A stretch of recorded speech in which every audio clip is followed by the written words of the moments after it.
خوبصورت واقعہ میں نے صحیح بخاری میں پڑھا قرض کا. اگر قرض ہو جائے زیادہ ہو بھی جاتا ہے, بعض دفعہ مالی معاملات میں نقصان ہوا تو قرض چڑھ گیا, اب وہ اتارنا کیسے ہے؟ وہ اپنے عرش والے اللہ کے ساتھ رابطہ کر لیں تو اتر جاتا ہے. کتنا قرض؟ آج سے 30-40 سال پہلے تک لاکھ ایک اماؤنٹ ہوتی تھی, کروڑ تو شاید کسی نے سنا ہو. تو اگر 1400 سال پیچھے جائیں تو پھر وہاں کروڑ کی بات ہو رہی ہو تو عجیب لگے گا کہ نہیں؟ جی یقین, بہت عجیب لگے گا. تو حضرت زبیر رضی اللہ تعالیٰ عنہ عشرہ مبشرہ میں سے ایک بہت بڑے صحابی ہیں, نبی علیہ السلام کے پھوپھوزاد بھائی بھی ہیں رضی اللہ تعالیٰ عنہ. وہ ایک جنگ میں اپنے بیٹے عبداللہ سے کہتے ہیں, عبداللہ مجھے لگتا ہے کہ آج مجھے شہادت مل ہی جانی ہے. جی جی. تو بیٹا میرا قرض ہے وہ ادا کرنا.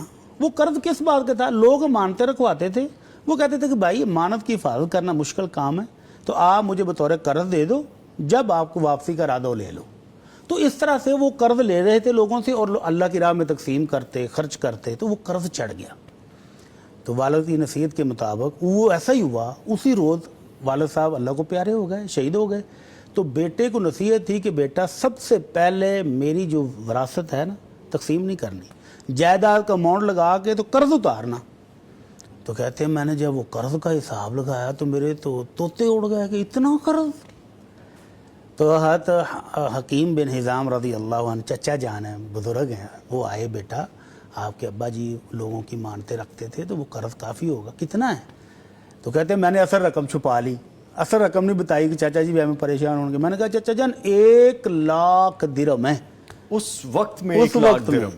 اچھا. حالانکہ 1 لاکھ تھا نہیں, 22 لاکھ تھا. 22 لاکھ تھا اس وقت؟ 22 لاکھ درہم تھا.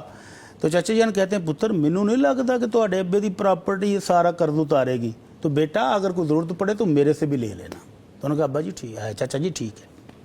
لیکن کہتے ہیں کہ مجھے ابا جی نے ایک وصیت اور بھی کی تھی, وہ بڑی شاندار ہے کہ بیٹا قرض اتارتے وقت کہیں مشکل آئے تو میرے مولا سے رابطہ کر لینا. سبحان اللہ. تو میں نے پوچھا ابا جی آپ کے مولا کون ہے؟ تو عرش کی طرف اشارہ کیا, وہ ہے میرا مولا. سبحان اللہ. تو وہ کہتے ہیں کہ میں نے واقعی وہ اپنی پراپرٹی ابا جی کا حساب لگایا نا تو اس کے قرضہ اترنے والا نہیں تھا. لیکن پھر میں نے جب پراپرٹی کو بیچنی شروع کی نا کہ چلو رقم کٹھی ہو تو ادائیگیاں کریں, تو جب پراپرٹی بیچنے لگتا تو میں اللہ سے دعا کرتا, یا مولا زبیر اقض عنہ دینہ, اے زبیر کے مولا اس کا قرض اتار دے. تو کہتے وہ میری پراپرٹی اتنے اچھے پیسوں میں بکتی کہ میرا قرض اترا. تو میرے پاس آپ اندازہ لگائیں کتنے پیسے ہوں گے, 5 کروڑ روپیہ بنا. وہ جس پراپرٹی کو